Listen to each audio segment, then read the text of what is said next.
Hi, it's Dwyer. It is March 4th, 2025. GamblersAdvisory.com, a free site. BettingAngle.us, a free site. Remember, the opinion you should follow should be your own.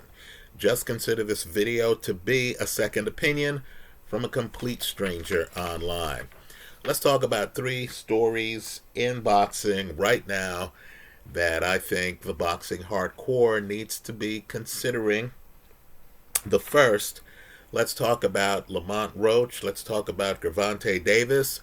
Davis now wants to fight Lamont Roach in a rematch in his next fight in May, right? What I want people to understand is in a situation like this, and I know there'll be a lot of pressure on Lamont Roach to take that fight right away. I know Gervonta Davis has lost a presumption that was in the marketplace that he's unbeatable, that he's the champ at 135, that no one else is close, right?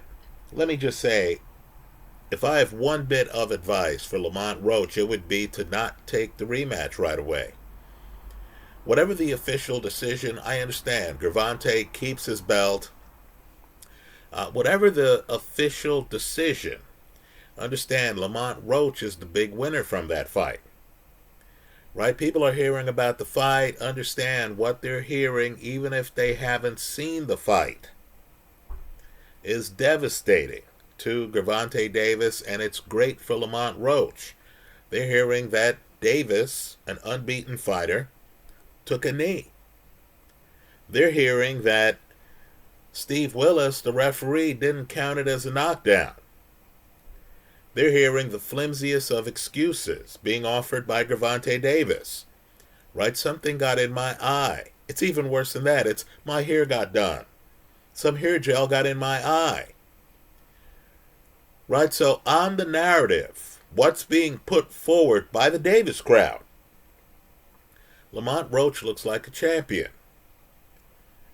Right? Understand too, it's not just the knockdown that wasn't counted. Lamont Roach, according to many people, Hall of Famer Tim Bradley, for example, believes that Lamont Roach won the fight as it was.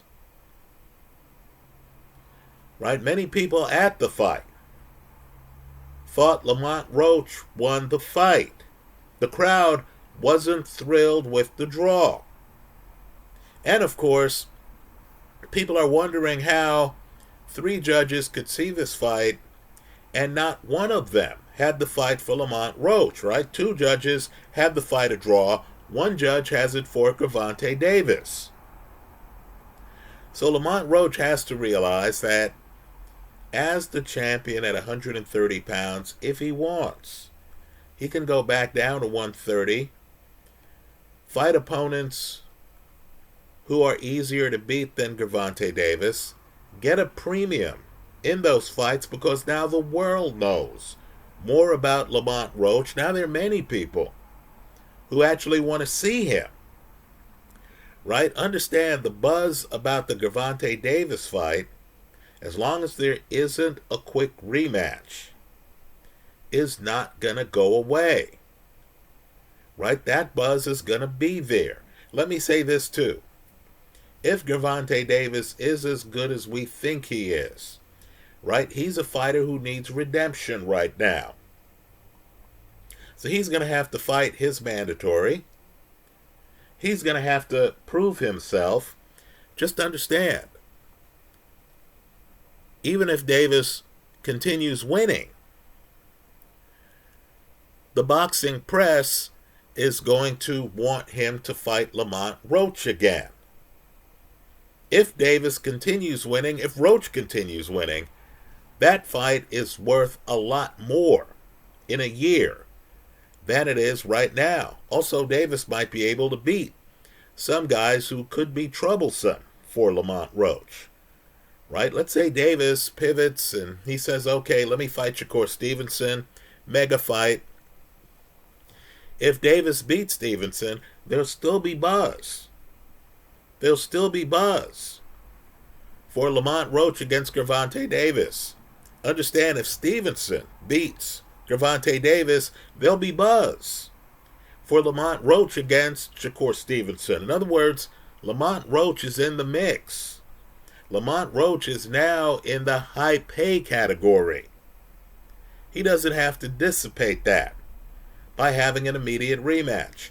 Go back through boxing history. You'll see that Randy Turpin, great fighter, he's in the Hall of Fame. He beats the top of the food chain, right? Sugar Ray Robinson.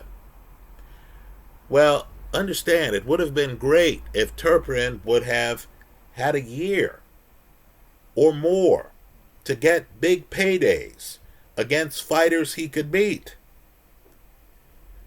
right? Generate his own huge market. And then, of course, have the eventual rematch with Sugar Ray Robinson, right? Understand, if Ray had stumbled during the interim, well, then Randy Turpin would be the man, right? Whoever beat Ray Robinson, Turpin could say, fight me in the UK. And that person would understand that Randy Turpin would have been a big name that needed to be dealt with. Instead, Turpin made the mistake of fighting Robinson shortly after beating Robinson the first time in one of boxing's bigger upsets. Right? Understand what that did. Robinson was able to redeem himself. By the way, difficult fight. Fight's up for grabs until Robinson lands a home run. But just understand, Turpin fights Robinson, I believe that fight's in the Polo Grounds, and ends up losing his title. Right? Turpin could have had a good year plus in the limelight. I want Lamont Roach to look at that if he's not contractually obligated to provide an immediate rematch. If I'm him, I don't. I shine a light on my name over the next year plus. Right? I take fights that I feel I can win. I understand that there are going to be a lot more eyes on me. But I also understand that now the money's going to follow me. Right now, people are going to want to know what I'm doing. Right? I'm not going to make the Turpin mistake of the quick rematch where if Gervonta gets lucky, gets the big punch, even in a competitive fight. Right? As Ray Robinson did against Randy Turpin. Right? I don't want people to then think that the first fight was a fluke. Let me also say, too, think about the narrative now. The 135-pound champ is the one who took the knee while fighting the 130-pound champ. Lamont, let that narrative linger. It only helps your reputation. Let's talk about a second story in boxing that deserves everyone's attention. Now, you had a fight coming up, and this fight was special. Right? It was Dillian Whyte against Joyce. Understand how special this fight is. Joe Parker is big right now in boxing. He was to fight Daniel Dubois. Dubois can't do the fight. He gets sick, respiratory problem. So in steps the heavyweight division's boogeyman, Big Bad Martin Bakole. Bakole doesn't make it to the third round. Joe Parker ices him. Parker, of course, has beaten Zhilei Zhang, Deontay Wilder. He's on a run. He's an obvious person for a future title defense from one of the champions in boxing. He's a credible opponent. If you heard that Dubois was going to fight him next, if you heard that Usyk was going to fight him next, you would think tough opponent. Real fight. Credible fight. Well, understand, Dillian Whyte and Joyce have both beaten Joe Parker. Right? The Dillian Whyte fight, Dillian Whyte does knock him down once legitimately. Right? I'm sorry, the other knockdown, in my eyes, is a forearm knockdown, akin to Roy Jones supposedly dropping Joe Calzaghe off a punch, right? Second knockdown shouldn't have counted. Bottom line, though, is that narrative ages well, right? You hear Joe Parker fight someone, is on the canvas multiple times. That's an eye-opener, right? Then, of course, you have the Joe Joyce fight, where Joe Parker doesn't even make it the distance. Now, I understand the press is looking at these guys. They're saying, wow, Jermaine Franklin looked much better than we expected against Dillian Whyte, right? People are looking at Joe Joyce and they're saying, wow, Derek Chisora had Joe on the canvas, right? Zhili Zhang hovers in the air, right? Zhili Zhang beats Joe Joyce twice. Folks, the public is undervaluing both of these guys. This Dillian Whyte, Joe Joyce fight is a major fight, right? Understand, the winner is going to be a credible opponent for Joe Parker, because the winner would have the head-to-head matchup record over Joe Parker, right? Both of these guys have beaten Joe Parker. Let me say this too. The skill sets are interesting, right? Dillian Whyte, very good to the body. Dillian Whyte, excellent left hook, right? You have people, Fabio Wardley out there, talking about how Dillian Whyte is still one of the best in the heavyweight division, right? Let's face it.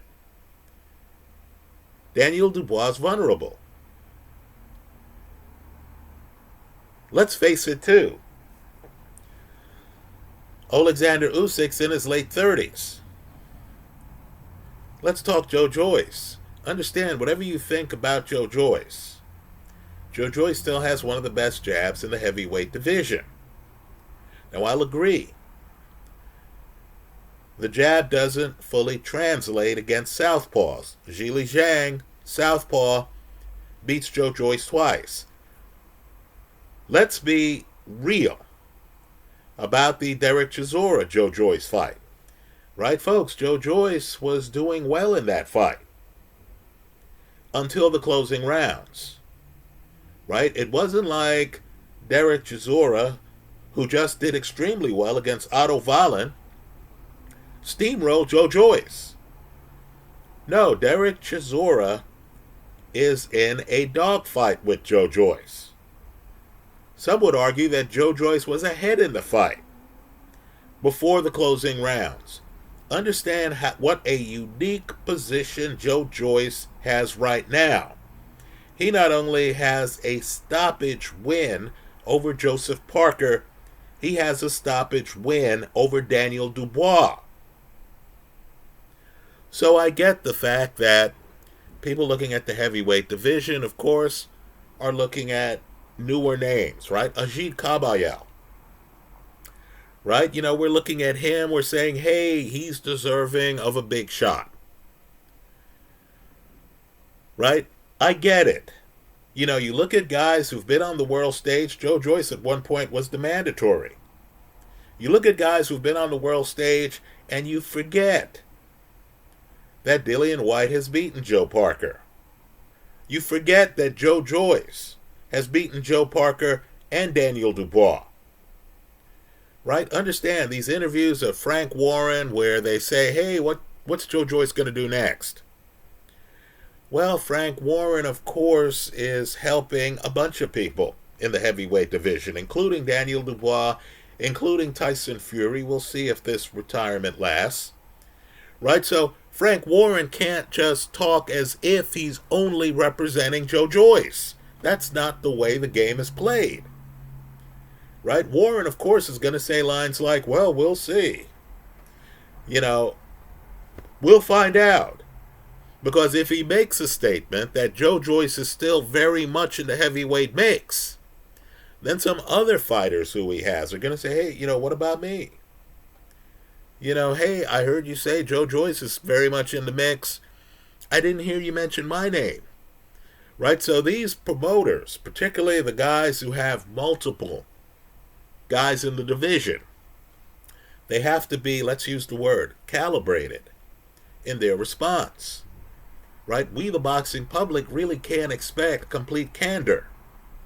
This fight is very important, not just because these are older fighters who are running out of time and need to assert themselves right now, but also because these are dangerous fighters, right, who already know, both Dillian Whyte and Joe Joyce, they already know that they've beaten Joe Parker, right? Understand, Joe Joyce against Daniel Dubois. If Joyce starts throwing a jab at Daniel Dubois like he did the first fight, is that going to be a moment of panic for Dubois? Does Dubois have a new plan A where he can duck the jab, get inside, and then start throwing heavy punches? Joe Joyce's nickname is very well earned. He is the Juggernaut. You don't want to get hit flush too much by Joe Joyce. He's also a risk taker. You watch Joe Joyce fights, he sometimes makes a decision to get hit with your shot so he could stay in the pocket and throw his. Right, folks? That Joe Joyce, Daniel Dubois rematch would be a barn burner. Right? The heavyweight division is so deep, too, that understand, Joe Joyce, Filip Hrgovic, that's an interesting fight. Right? Joe Joyce, Martin Bakole, folks, that's an interesting fight. Right? So let's pay close attention to fights like Dillian Whyte, Joe Joyce. The heavyweight division is in a bit of flux. Right? Usyk, older, he himself has talked about dropping down in weight class. Right? Daniel Dubois might be a bit too green. Right? We're here praising Daniel Dubois. Let's face it, he wins the shootout against AJ, but you know the way shootouts operate. If you're the guy who lands the first bullet and the other guy falls, you might have an advantage. We don't know what would have happened if you didn't land that first bullet. Right? The Filip Hrgovic fight, all I can say is, folks, count the number of Hrgovic right hands. Right? I'm just saying, the idea that any heavyweight, including Joyce, including Dubois, can have as their defensive strategy, hey, I'm just going to take some of this guy's punches. In this big, clunky, heavyweight hitting era, where you have guys with big punches like an Anthony Joshua, like a Martin Bakole, right? How long did Lawrence Okole's first heavyweight fight go? Folks, it was 1 round, less than that. Right? You have a lot of guys in the heavyweight division right now who can hit. I wouldn't want to be hit by Jared Anderson. Understand, the fighters I'm naming here, they're not perfect. But you don't want a game plan of, hey, I'm just going to take a few AJ right hands and wait for him to tire himself out, then I'll come back. Right? Wasn't that Dubois' strategy in the Hrgovic fight? So let's see what happens for Dillian Whyte, who had to back out of the Joe Joyce fight, and Joe Joyce, now that their fight is off. Keep an eye on both guys. Our goal here is simple. It's to beat the casino. You want to take a close look at guys who have fought elite competition. Right? And again, Joe Joyce has wins, not just fights. He has wins over Dubois and Parker. Right, folks? I'm just saying, if Joe Joyce is in against an opponent and you're looking at the odds and you see odds up around plus 500 and higher, Joe Joyce is the betting side of the play. Right? If you go back to his amateur career, look at the gold medal match from his Olympic Games. Right, folks? Joe Joyce won that fight on my scorecard. He ends up with the silver medal because, you know, these are the Olympics, right? Judges gave it to the other guy. That doesn't necessarily mean that Joe lost the fight on everyone's scorecard. He didn't on my scorecard. He should be an Olympic gold medalist. Right? So, you know, pay close attention to these undervalued heavyweights who have major veteran experience. Let's remember, Dillian Whyte gets blown out in the first Alexander Povetkin fight. What happens in the second fight? Right? Dillian Whyte, who knocked down Joe Parker, right, is fighting Alexander Povetkin, stops him. Right? Here again, you see Dillian Whyte. The public, for some reason, isn't in love with the guy right now. The focus is on the new, right? Daniel Dubois and stuff like that. Your focus should be on the odds, right? You know, if Dillian Whyte fights Daniel Dubois and you're getting great odds, right? If you feel to yourself that Dubois' best chance of winning the fight is by stoppage, folks, you're going to get pretty good odds on that as a hedge. While you pursue the great odds, you would be getting on Dillian Whyte. Just food for thought. Let me close with one more boxing story that needs to be mentioned. You know, you look at fighters who have been in the game a long time, and they fall into two groups, right? You have the guys who don't get hit. They have great defense. Right, Dimitri Bivol. He's going strong in his mid-30s, and you understand that his defense has a lot to do with that. Right, Gilberto Ramirez, very good defensive fighter, doesn't get hit that much. Right, can fight different styles, can slow down a fight when he decides to get outside behind a jab. Then you have the group who are punchers. But understand, they've been the ones doling out the punishment. Right? So you look at a Deontay Wilder. He's been in the game for a long time. But you understand that most Wilder fights have ended with Wilder getting the knockout in low-volume fights. Right? Sure, the Tyson Fury series is a tough series. Right? The second and third fights. Right? You see Wilder now fighting heavy punchers. That Zhili Zhang fight, that's a tough fight, right? Wilder gets stopped. But for much of Wilder's career, you know, Wilder's blowing out people like Bermane Stiverne early. Right? And before the knockout, because of Wilder's power, opponents aren't deep in the pocket with him. They're calibrated. They're, you know, picking their spots. Right? Now, let me tell you the kind of athlete who doesn't age well in the sport. And that's the Mickey Ward type of guy. That's the Arturo Gatti type of guy. Gotti's a Hall of Famer, right? But understand, the blood and guts guy. The guy who is landing shots, but who's taking shots. The guy who's constantly in wars of attrition. Folks, they don't age well. So let me just say, former champion Jarrett Hurd, I was watching his fight, his last fight. Let me also applaud Amazon and PBC. While the Gervonta Davis fight was pay-per-view, understand parts of the card were here on YouTube. Right? This is what these producers need to do more of. Right? So we casual fans here, well, more than casual fans, but we fans of boxing were able to see a former champion, Jarrett Hurd, in a big fight for free on YouTube, live. Right? You know, these cards now, they're able to say, pay-per-view, top of the card, we'll give you these fights for free underneath the top of the card.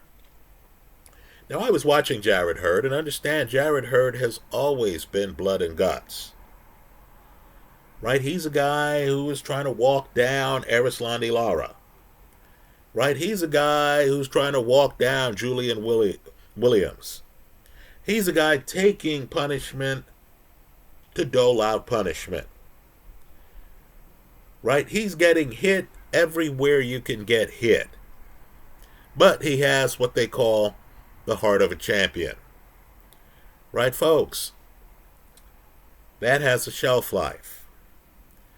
I saw Jarrett Hurd getting hit so many times in that fight that I stopped watching it.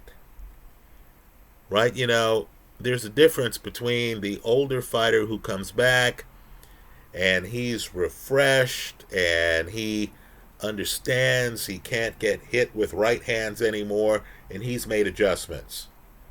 Then you have guys like Jarrett Hurd who come back. The lack of defense is devastating. Right? Taking punches is hard on the body at any time in your life. But it's acutely hard when you're already well past your prime and into your 30s.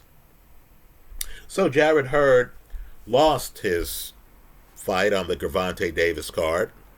Jarrett Hurd then announced his retirement. Folks, I hope friends of Jarrett Hurd, the people he turns to when he eventually talks about wanting to get back in the ring, because let's face it, we know these fighters are warriors. Everyone watching this video knows of at least 2 fighters who they heard say, that's it for me, I'm never getting back in the ring. And then, of course, the guy's back in the ring. Right? I hope the people who love Jarrett Hurd tell him, dude, it's over. Right? Those people can be family members. Those people can even be the guys in his corner. Right? You know, the guys in his corner, I hope if Hurd says, hey, I'm feeling better now, I'm feeling more enthusiastic now, I want to get back in the sport, I hope the trainers, I hope the people who have his back and say, look, man, player, it is just not worth it. No payday is worth having CTE problems later in life. Right? So from this seat, let me just say, Jarrett, I hope you attend fights, and I hope you do so either as a cornerman or as a fan or as a promoter or a boxing manager. I personally don't want to see you back in the ring as a fighter, right? You know, it's one thing to go to the gym and work out and keep yourself in shape. It's another to get hit as hard, as repeatedly as Jarrett Hurd just got hit in his last fight, right? It's over. You know, what some boxers do is they find a new hobby, right? They'll pick a new sport. I remember football player Todd Christensen suddenly was in decathlons after he left professional football. If I'm Jarrett Hurd, I start looking for new things to do, right? If golf isn't enough for you and you need more excitement, you know, you have all these other activities for older guys where you can race in 5Ks and stuff like that to do something that's physical that can address your competitive juices. But being a boxer, it's over. Sometimes the fighter's the last to know. Those are my thoughts. Let me hear yours in the comment section of this YouTube video. Let me say too, Julian Williams, who beat Jarrett Hurd years ago, recently lost himself. You know, fighters need to keep track of the guys who gave them tough fights. When you see those guys getting a little bit past their prime, past their expiration date, you need to think to yourself, wow, has my era left the building? Right? Unless you're an Usyk or someone like that, that should be a sign you think about. Those are my thoughts. I look forward to yours in the comment section of this YouTube video. Thanks for stopping by.